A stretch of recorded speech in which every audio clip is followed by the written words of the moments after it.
열왕기하 6장 14절에서 17절까지 말씀입니다. 왕이 이에 말과 병거와 많은 군사를 보내매 그들이 밤에 가서 그 성읍을 에워쌌더라.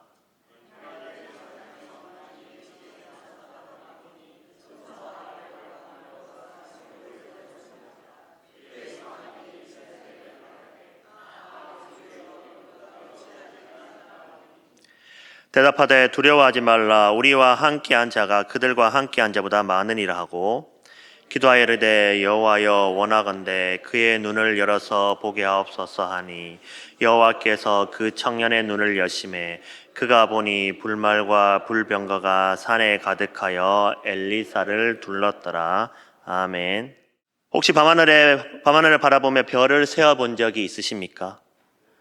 맑은 밤 도시에 불빛이 없는 시골에서 하늘을 올려다보면 수많은 별이 반짝이는 것을 우리는 보게 됩니다. 그런데 천체의 망원경으로 보면 우리의 눈으로 보이지 않던 더 많은 별과 은하를 우리는 발견할 수 있습니다. 놀랍게도 우리가 매일 보는 하늘은 보이는 것보다 훨씬 더 깊고 넓은 우주를 품고 있는 것입니다. 이처럼 우리 눈에는 보이지 않는 세계가 있습니다. 성경 우리에게 이 보이지 않는 세계, 즉 하나님의 임재와 능력이 가득한 영적 세계를 볼 수 있는 믿음의 눈을 가지라고 말합니다. 오늘 본문인 열왕기하 6장은 하나님의 사람 엘리사와 그의 종 게하시가 바로 이 믿음의 눈으로 위기 속에서 하나님의 보호를 경험한 이야기를 우리에게 들려주고 있습니다. 게하시의 눈에는 아람 군대의 말과 병거만 보였지만 엘리사의 기도로 그의 눈이 열리자 불말과 불병거로 가득한 하나님의 군대를 보게 됩니다. 이 이야기는 우리에게 질문을 던집니다. 당신은 지금 어떤 눈으로 세상을 보고 있습니까? 육신의 눈으로 두려움과 한계를 보고 있습니까? 아니면 믿음의 눈으로 하나님의 임재와 능력을 보고 있습니까? 우리의 신앙은 바로 이 믿음의 눈을 통해 하나님께서 행하시는 놀라운 일들을 경험하는 여정입니다. 오늘 우리는 엘리사와 게하시의 이야기를 통해 두려움을 이기는 믿음의 눈이 무엇인지 함께 배우고자 합니다. 본문의 때는 대략 주전 850년경 북이스라엘 요람 왕이 통치하던 때로 여겨집니다. 당시 북이스라엘을 위협하고 있는 가장 큰 세력은 이스라엘과 인접해 있는 아람이라는 나라였습니다. 그런데 아람이 이스라엘 대해서 신기하게 생각할 수밖에 없는 일들이 벌어지고 있었습니다. 아람 군대가 이스라엘을 침범하기 위하여 작전을 짜서 공격을 하게 되면 이스라엘에서 어떻게 하라는지 아람의 작전을 다 알고 오히려 역공을 펼치게 됩니다. 그래서 아람은 전쟁을 하기만 하면 피하고만 맙니다. 일이 이쯤 이렇게 되자 아람 왕이 아람 군대의 최고 지휘관들을 모아 대책회의를 하게 됩니다. 도대체 어떻게 된 일인가? 우리가 전략만 세우기만 하면 어떻게 이스라엘이 다 알고 역공해 해오는가? 혹시 우리 가운데 이스라엘과 내통하는 비밀 첩자가 있는 것이 아닌가? 그런데 결론은 의외였습니다. 이스라엘에는 엘리사라고 하는 하나님의 사람이 있는데 그 엘리사는 신비한 능력이 있어서 우리가 귓속말 하는 것까지도 다 알아낸다라는 것입니다. 엘리사를 먼저 제거하지 않으면 아무리 작전을 짜고 막강한 군사력으로 공격을 하더라도 이스라엘을 이길 수 없다라는 결론이 나게 됩니다. 그래서 아람 왕은 엘리사를 제거하기 위해 많은 군사를 보냅니다. 엘리사를 제거하기만 하면 이스라엘을 공략하는 것은 시간 문제라고 생각했기 때문입니다. 엘리사가 도단이라는 성에 있다는 정보를 입수한 아람 군대는 밤중에 몰래 성을 포위합니다. 도단성에서 개미 한 마리도 빠져나가지 못하도록 군사들이 겹겹이 포위했습니다. 다음날 아침에 엘리사의 종 게하시가 일어나 보니 아람 군대와 병거들이 도단성을 겹겹이 포위하고 있는 것을 직접 눈으로 보게 됩니다. 놀란 게하시는 엘리사에게 뛰어들어가서 소리칩니다. 우리가 어찌하리이까? 상황을 보고받은 엘리사가 이렇게 기도합니다. 여호와여 원하건대 그의 눈을 열어서 보게 하옵소서. 그러자 하나님께서 엘리사의 기도를 들으시고 게하시의 눈을 열어 불말과 불병거가 가득하여 엘리사를 보호하고 있다라는 것을 보게 됩니다. 게하시는 분명 두 가지를 보았습니다. 먼저는 도단성을 겹겹이 포위하고 있는 아람 군대와 병거들을 보았습니다. 그것을 볼 때 게하시는 두려워서 어찌할 바를 알지 못했습니다. 이제는 꼼짝없이 죽게 되었다고 생각했습니다. 이것이 바로 육신의 눈입니다. 그러나 엘리사의 기도를 통해 게하시는 영의 눈이 열리게 되었습니다. 영의 눈으로 바라보니 도단성을 둘러싸고 있는 아람 군대와 병거들보다 훨씬 더 많은 하나님의 군대가 엘리사를 지켜주고 있음을 보게 됩니다. 오늘날 우리도 두 가지의 눈을 가지고 살아갑니다. 게하시와 같이 육신의 눈과 믿음의 눈을 가지고 우리는 세상을 바라보며 살아갑니다. 그런데 중요한 것은 우리 신앙인들 가운데 믿음의 눈이 어두워져서 영적인 것을 보지 못하고 살아가는 안타까운 모습들이 있다라는 것입니다. 육신의 눈이 나빠지면 저처럼 안경을 써야 하는 것처럼 많은 불편을 겪게 됩니다. 그래서 좀 더 밝게 보기 위해서 라식 혹은 라섹 수술을 통해서 시력을 회복하고자 합니다. 그렇다면 우리는 믿음의 눈에는 얼마나 관심을 가지고 있나요? 육신의 눈으로 보는 능력을 우리는 시력이라고 합니다. 육신의 눈으로 사물을 잘 볼 수 있는 사람을 우리는 시력이 좋은 사람이라고 이야기합니다. 반대로 육신의 눈으로 사물을 제대로 볼 수 없는 사람을 시력이 좋지 않다라고 말합니다. 아예 사물을 볼 수 없는 사람을 우리는 시각장애인이라고 말합니다. 그러면 믿음의 눈으로 바라볼 수 있는 능력을 무엇이라고 하겠습니까? 그걸 우리는 영적인 분별력이라고 말할 수 있을 것입니다. 그럼 어떤 사람이 영적인 분별력이 있는 사람인가요?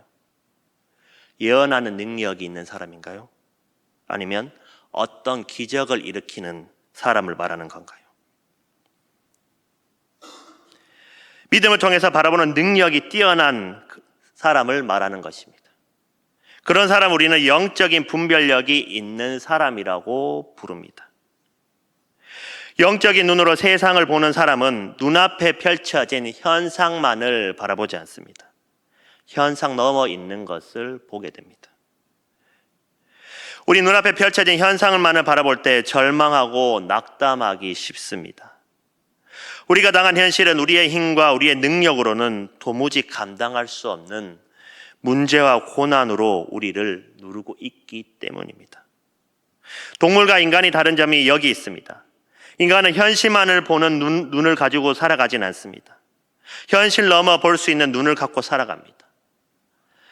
만일 우리가 영적인 눈으로 보지 못하고 산다면 우리는 동물과 다를 바 없는 인생으로 전락하고 마는 것입니다. 오늘 본문에 나오는 게하시를 보십시오. 영적인 눈이 열리기 전에 아람 군대가 자기들을 완전히 포위하고 있는 것만 바라보았습니다. 그것을 본 게하시는 이제 꼼짝없이 죽게 되었구나라고 분명 생각했을 것입니다. 육신의 눈을 볼 때 그것은 사실입니다. 아무런 군사력도 갖추지 못한 엘리사가 어떻게 그 막강한 아람 군대와 싸워서 이길 수 있겠습니까? 도단성을 겹겹이 포위하고 있는 그곳에서 어떻게 살아날 수 있겠습니까? 그렇게 육적인 눈으로만 보고서 불안과 두려움에 떨고 있는 게하시를 위해 하나님의 종 엘리사가 기도합니다. 여호와여, 원하건대 그의 눈을 열어서 보게 하옵소서. 육신의 눈으로만 바라보지 말고 영적인 눈이 열려서 영적인 눈으로 지금의 상황을 보게 해달라는 기도였습니다. 그리고 그 기도대로 게하시의 영적인 눈이 열리게 됩니다. 이 시간 우리 모두 이런 기도를 할 수 있기를 바랍니다. 원하건대 나의 눈을 열어서 보게 하옵소서. 영적인 눈이 열려야 합니다. 영적인 눈이 열리려면 세 가지 중요한 것을 우리는 보게 됩니다. 첫 번째로는 영적인 눈이 열리면 우리 자신을 보게 됩니다. 내가 누구인가 정확하게 볼 수 있다라는 말입니다. 우리는 스스로 나 자신을 내가 가장 잘 안다라고 생각합니다. 옆에서 누군가가 충고를 해주면 나는 내가 잘 알아. 그러면서 충고를 잘 받아들이려고 하지 않습니다. 스스로 잘한다고 생각하지만 우리의 본질적인 모습을 볼 수 있는 방법은 오직 한 가지뿐입니다. 그것은 거룩하신 하나님 앞에 서는 것입니다. 육체의 눈으로 우리 자신을 볼 때 우리는 마치 거울로 보는 것 같습니다. 그래서 우리의 내면 깊은 속에 자리 잡고 있는 더럽고 추악한 모습을 우리는 볼 수 없습니다. 육체의 눈은 우리의 겉모습만 보게 합니다. 그래서 내 인격이나 성격보다는 외모를 주로 보게 됩니다. 그러나 영의 눈은 우리를 초정밀 현미경으로 보는 것처럼 보게 합니다. 작아서 육의 눈으로 보지 못하는 것까지도 보게 합니다. 감추어진 죄악들까지도 보게 합니다. 이사야 선지자는 하나님의 성전에서 예배를 드리다가 영의 눈이 열리는 경험을 하게 됩니다. 영의 눈이 열리자 이사야 선지자는 먼저 하나님의 영광스러운 모습을 보게 되었습니다.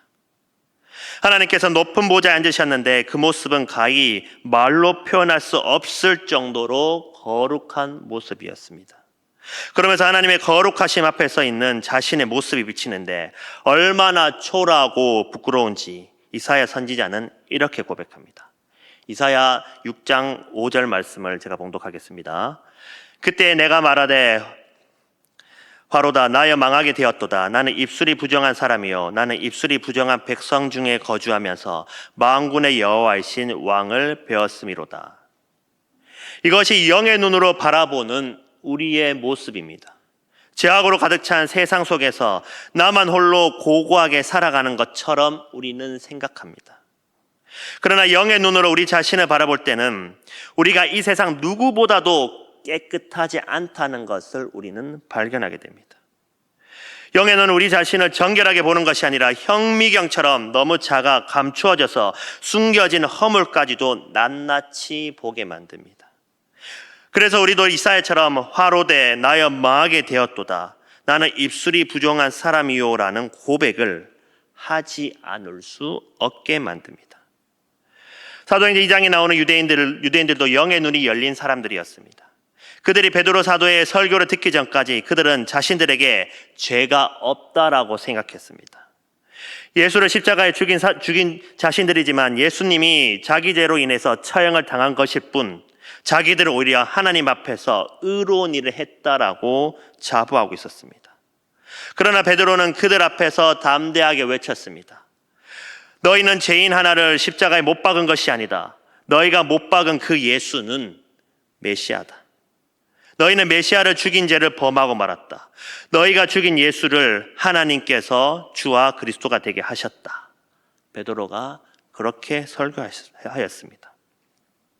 그 설교를 들은 유대인들은 영의 눈이 열리게 됩니다. 그리고 예수님을 십자가에 죽인 피 흘린 자기 손을 바라보니 엄청난 죄를 지었다는 것을 그들은 깨닫게 됩니다. 하나님의 말씀을 들은 무리가 1차적인 보인 반응은 어찌할꼬라는 반응이었습니다. 우리가 하나님의 말씀을 듣고 영적인 눈이 열리게 되면 첫 번째로 보여야 할 반응도 이와 같습니다. 먼저 우리 자신을 말씀에 비추어 보므로 우리 자신이 얼마나 하나님의 말씀 앞에서 더럽고 추한 존재임을 우리는 볼 수 있어야 됩니다. 그것이 신앙입니다. 영적인 눈이 열리지 않으면 그 말씀이 나의 부끄러움을 들춰내는 말씀이 아니라 다른 사람을 정죄하는 말씀으로 우리는 받아들이게 됩니다. 그러나 영적인 눈으로 우리의 죄된 모습을 발견하는 것은 절망과 좌절로 끝나서는 안 됩니다. 오히려 그것은 우리를 하나님께로 더 가까이 나아가도록 이끄는 시작이 되는 것입니다. 우리의 죄를 깨닫는 순간 우리는 비로소 하나님의 긍휼과 용서가 얼마나 크고 놀라운지를 경험할 수 있습니다.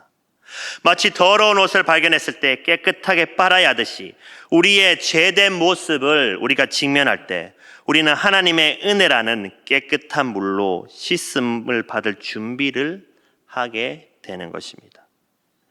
영적인 눈은 우리의 추한 모습뿐만 아니라 하나님의 형상대로 지음을 받은 우리의 존귀한 본성을 희미하게나마 보게 합니다.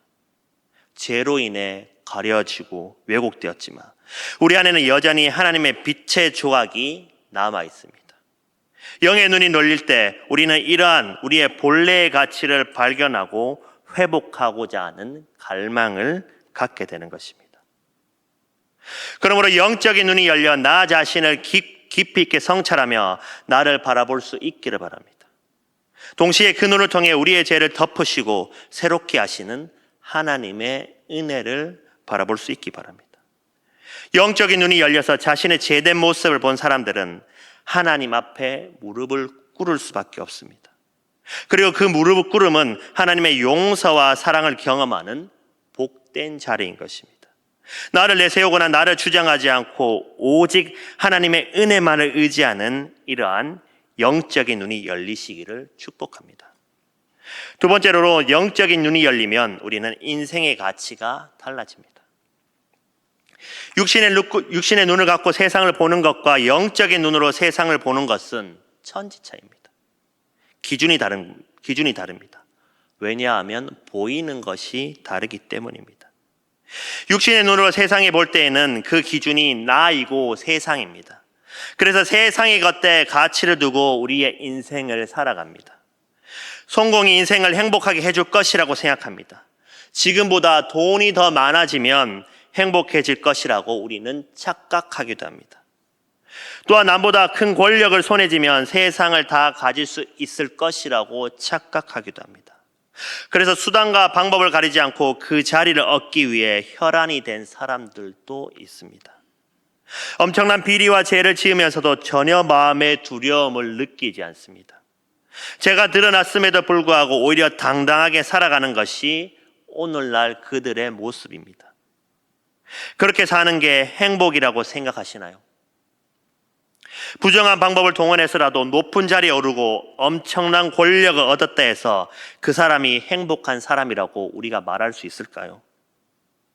그런 세상의 방법을 기준해서 살기에 돈만 벌면 권력만 얻으면 된다고 생각해서 온갖 부정부패와 불법을 저지르고 인명을 경시하기까지 합니다. 돈과 권력 앞에서 자신의 양심까지도 팔아먹기도 합니다. 그게 육신의 눈을 갖고 살아가는 사람들의 모습입니다. 그러나 영적인 눈이 열린 사람은 세상만을 바라보지 않습니다. 세상의 가치를 따라 인생을 살아가지 않습니다. 세상의 것보다 훨씬 더 가치 있고 고귀한 것이 보이지 않는 세상에 있음을 믿기 때문입니다. 고린도후서 4장 18절에서는 이렇게 가르쳐주고 있습니다. 우리가 주목하는 것이 보이는 것이 아니요 보이지 않는 것이니 보이는 것은 잠깐이요 보이지 않는 것은 영원함이라. 눈에 보이는 것은 잠깐 보이다가 없어지는 안개와도 같은 것입니다. 우리가 거기에 영원한 가치를 두고 살아서는 안 됩니다. 눈에 보이는 것에 정신을 팔고 세속적인 생각으로 살아가는 것은 참으로 어리석은 모습입니다. 사도 바울은 예수님을 만나기 전에는 세상의 가치를 따라 살아왔습니다. 최고의 학문을 배웠고 당시 누구나 갖고 싶어 했던 로마 시민권도 가지고 있었습니다. 그의 앞길은 탄탄대로와도 같았습니다. 그는 재물과 명예와 사회적인 지위까지도 다 보장받은 앞길이 활짝 열린 젊은이였습니다. 그런데 예수 그리스도를 만나고부터는 그런 세상의 가치들을 다 버렸습니다. 우리가 잘 아는 사도 바울의 고백입니다. 빌립보서 3장 7절에서 9절 상반절까지 제가 봉독하겠습니다. 그러므로 무엇이든지 내게 유익하던 것을 내가 그리스도를 위하여 다 해로 여길 뿐더러 또한 모든 것을 해로 여김은 내 주 그리스도 예수를 아는 지식이 가장 고상하기 때문이라. 내가 그를 위하여 모든 것을 잃어버리고 배설물로 여김은 그리스도를 얻고 그 안에서 발견되며 함이니. 바울은 세상의 눈으로 볼 때 성공할 수 있는 모든 조건을 다 버렸습니다. 배설물로 여겼습니다. 그것이 오히려 그리스도 예수를 믿는 신앙의 삶에 해가 된다라고 생각했기 때문입니다. 여러분, 무엇이 사도 바울을 진정 의미 있는 인생으로 만들었나요?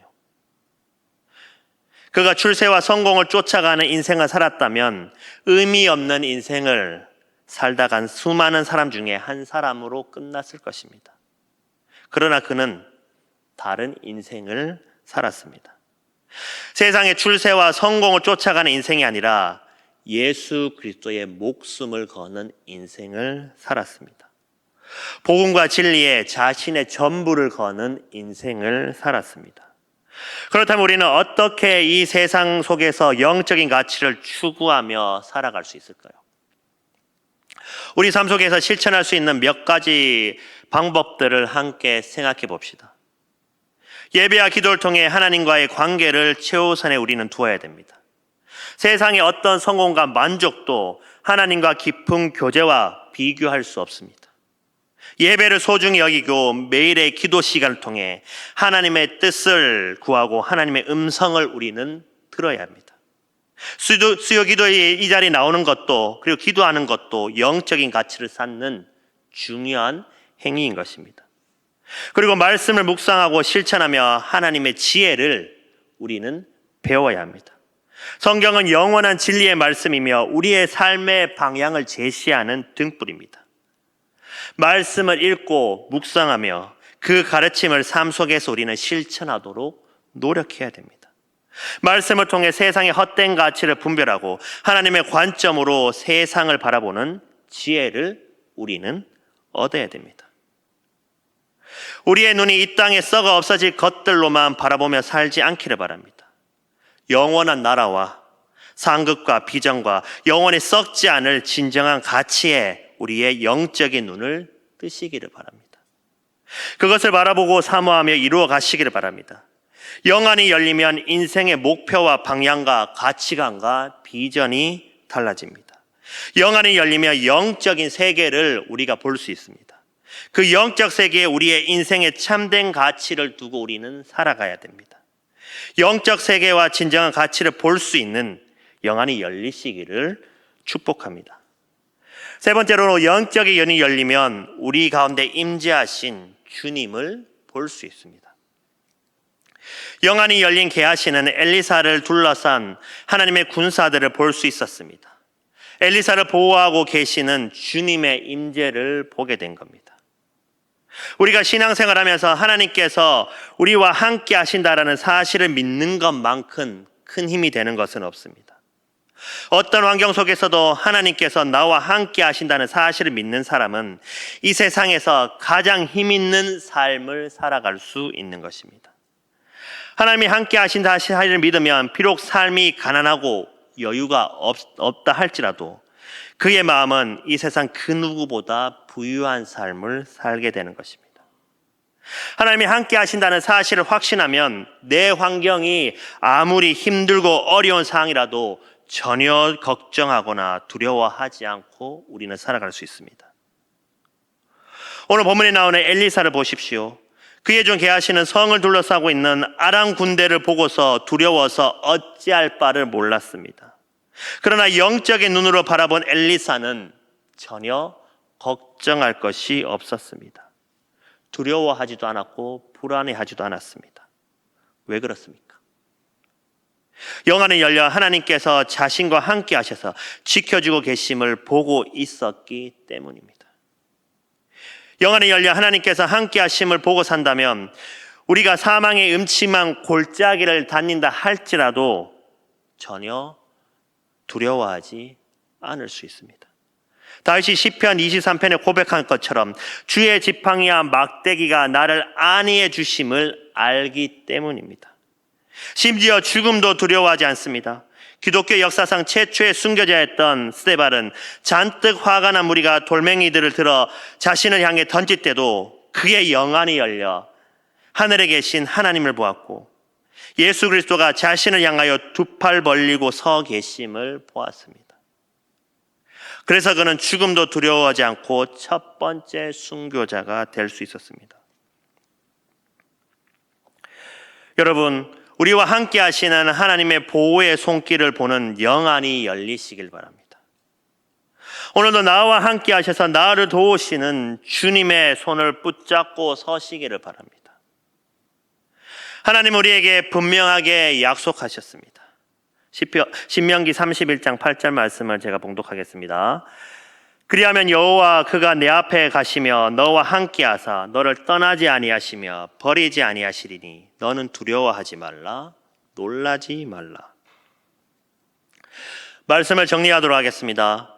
영적인 눈이 열리면 세 가지 중요한 것을 우리는 보게 됩니다.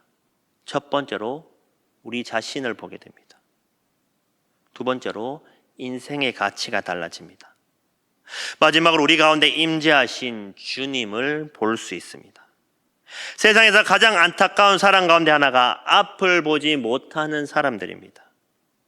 그러나 앞을 보지 못하는 사람보다 더 불쌍한 사람은 영적으로 앞을 보지 못하는 사람들입니다.